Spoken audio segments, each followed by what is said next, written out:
What's going on, YouTubers? It is, of course, your boy, Dalyxman. Every Wednesday, I will be answering your questions in under 15 minutes. If you have a question for me, please send it to my Ask FM page somewhere here on the screen. And if you're lucky enough, I will answer your question maybe this week, maybe next week, whenever I can.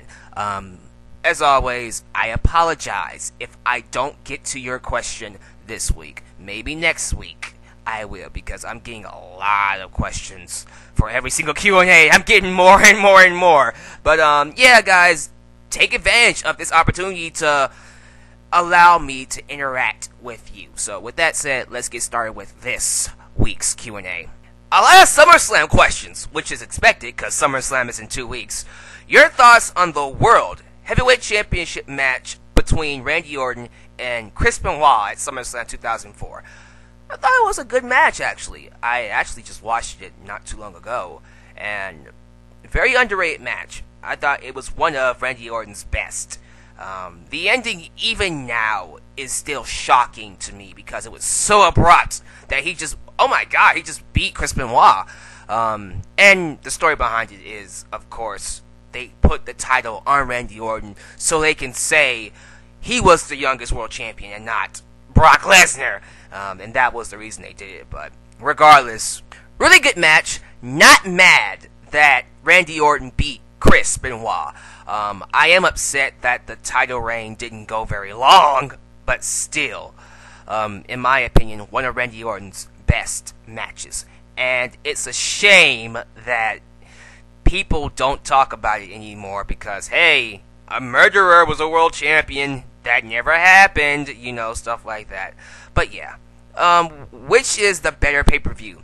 SummerSlam 2002 or Survivor Series 2002? Wow. Both of those were really good pay-per-views. Oh, man. I'm going to go with SummerSlam 2002 simply because I don't remember Survivor Series 2002 all that much. But I remember being a really good show. It's just SummerSlam 2002 is still fresh in my mind because that is one of my favorites. It goes WrestleMania 17 and right below that is SummerSlam 2002. My god, that show was amazing. Hey, you know what? Most of you blaming me for having too high of a standard for wrestling period nowadays, blame those two shows, WrestleMania 17 and SummerSlam 2002. Those two shows are the reason my standards are so high for wrestling nowadays, because both of their shows, both of them are great shows for wrestling fans to watch. Yeah, if I was ever going to use the Dave Meltzer system and have the whole 9 out of 10, 8 out of 10, those would be definitely 9 out of 10 pay-per-views, maybe even 10 out of 10, I don't know. But to answer your question, SummerSlam 2002. Which is the better SummerSlam match? Okay, Bret Hart versus British Bulldog at SummerSlam 1992. Oh, the IC Championship main event. I've seen that one. Or Triple H versus Shawn Michaels. Oh, dude, come on. Oh, don't make me choose between those two. Okay, you're gonna make me choose HBK versus Triple H. I respect the idea of the IC Championship main eventing one of WWE's biggest pay-per-views. That was a big deal. And a great testament to Hart and Bulldog. But to me, for Shawn Michaels, one of my personal favorites, to go away for 4 years and come back to have an amazing match with Triple H not missing a beat, you can't top that. That to me is one of those matches I can go back and watch right now and still love it. So yes, I will have to say HBK and Triple H. Not saying Hart and Bulldog wasn't better. To some of you, that will definitely be a better match. But for what it stood for, not just for the career of Shawn Michaels, but for me and wrestling period, I have to say HBK and Triple H. That's just my opinion, so there you go. Do you think WWE should continue making straight to DVD films? Yeah. Oh, wait. Are we talking about the documentaries or the WWE Studio Films? Because I could care less about WWE Studios. I haven't watched a WWE Studio film since The Marine, and I didn't like that one as much. I just didn't care for it, you know. I love that people rip on it a lot because it's such an easy target to knock John Cena for. But I don't know. For me, any of the WWE Studio Films, I still don't get why we're still doing them. They're not profiting, well, in my personal opinion, they're not a big profit to the company anyway, so why even try? But the documentaries, like the Paul Heyman DVD, yes, absolutely. I might do a review on that sometime in the future. Keep an eye on that. But that's how I'm going to answer your question. Your thoughts on the Kofi Kingston and Randy Orton feud in 2009. Oh man, I've answered this how many times again? Too many. To make it short, I feel like Kofi Kingston, at that point in time, was ready for the main event scene. He was ready to at least get a shot at the World Championship. And for that feud to happen, and for Kofi Kingston to be one of WWE's most over wrestlers during that feud, and for them to just completely cut the legs from under him and keep him stationed in the main event scene for the last 5 years, to me is ridiculous.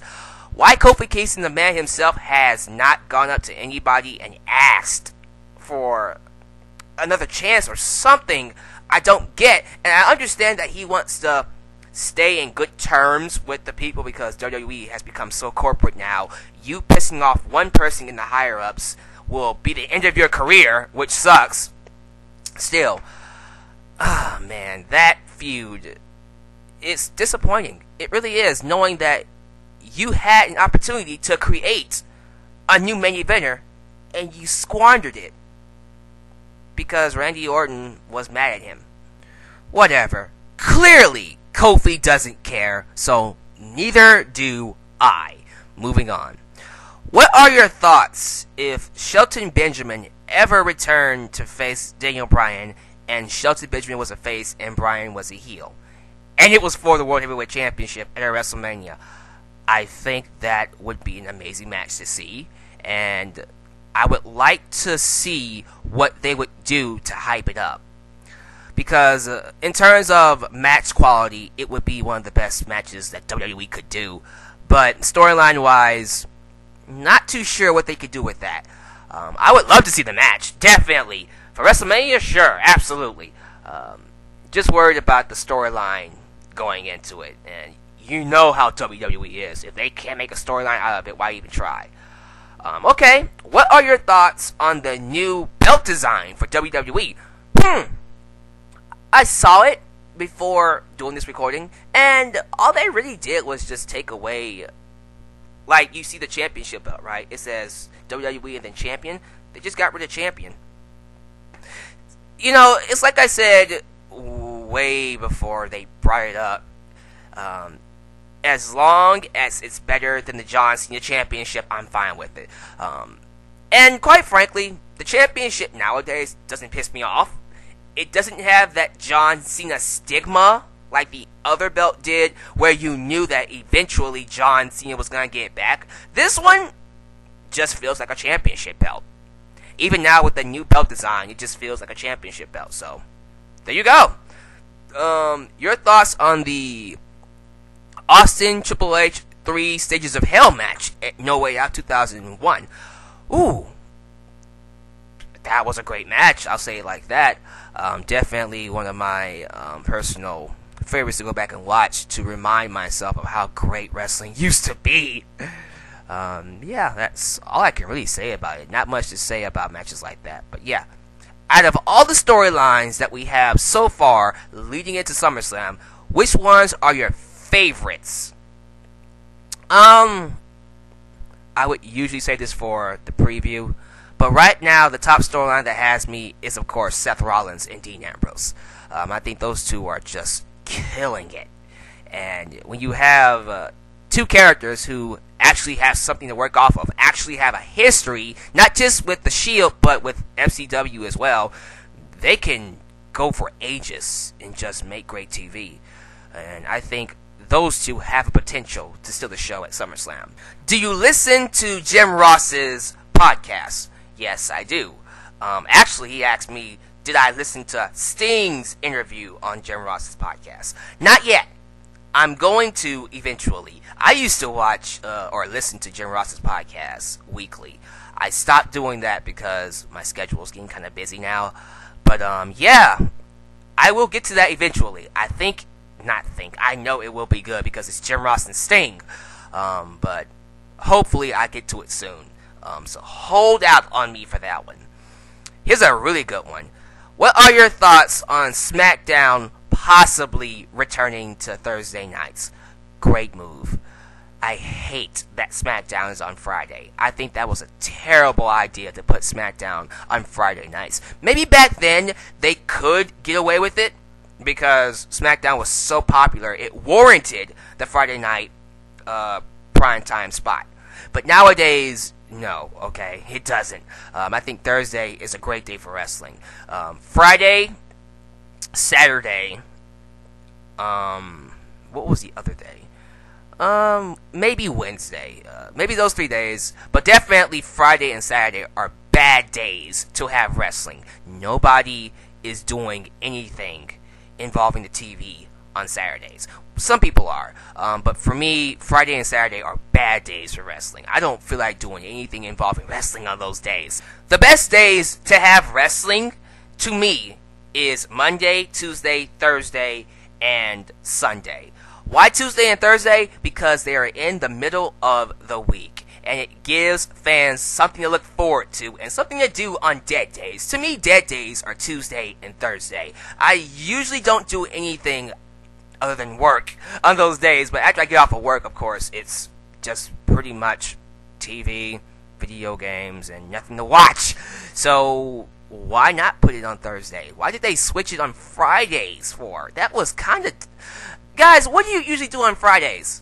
You go out and watch a movie, you hang out with your girlfriend, you hang out with your friends. Saturday, the exact same thing. So why would they have a wrestling program on those days unless you're a kid? Saturday Morning Slam. But, yeah, Thursdays. Please go back to it, if it's true. Right now, it's a rumor, I think. But if you are going back to Thursdays, great move. And I think they can actually do it live. Well, no, it would have to be on Tuesday if it's live. You know, whatever. Thursday is a much better day than Friday. That's what I'm going to say about that. Alright, moving on. What are your favorite wrestling DVDs ever? Well, right now, Paul Heyman's DVD is already out there as one of my favorites. That was a great DVD. But the Rise and Fall of ECW is another one. The Vince McMahon DVD in 2006, that was also good. Well, should it be one of my favorites? Maybe not. What other ones do I have? I don't even have them in here right now. Oh man, there's a lot of them. The Shawn Michaels DVD from 2007, the Chris Jericho DVD, the CM Punk DVD. It's not the fact that there aren't a lot. There are too many, and I had to pick from them. I like the Austin DVD. I like the Rock DVD. Man, the Edge DVD was even good. Okay, top five. Here we go. Ready? You ready? Number 1, the Paul Heyman DVD. Number 2, the Rise and Fall of ECW DVD. Number 3, the CM Punk DVD. Number 4, the Shawn Michaels DVD. Number 5, the Stone Cold DVD. That might change. Probably tomorrow. Or as soon as I upload this video. But right now, just to answer your question, those are my top 5 as of right now. And final question is my thoughts on the WWE ECW run from 2006 to 2010. Oh my god, it was a bastardized version of the real ECW. And here's my thing. I would be more, accepting of it if it wasn't named ECW. Once you stamped it with ECW, immediately you compare it with the history and the lineage of the old ECW, and let's be real, it comes nowhere close to it. The show failed from day one. It was destined to fail from day one because of it being called ECW.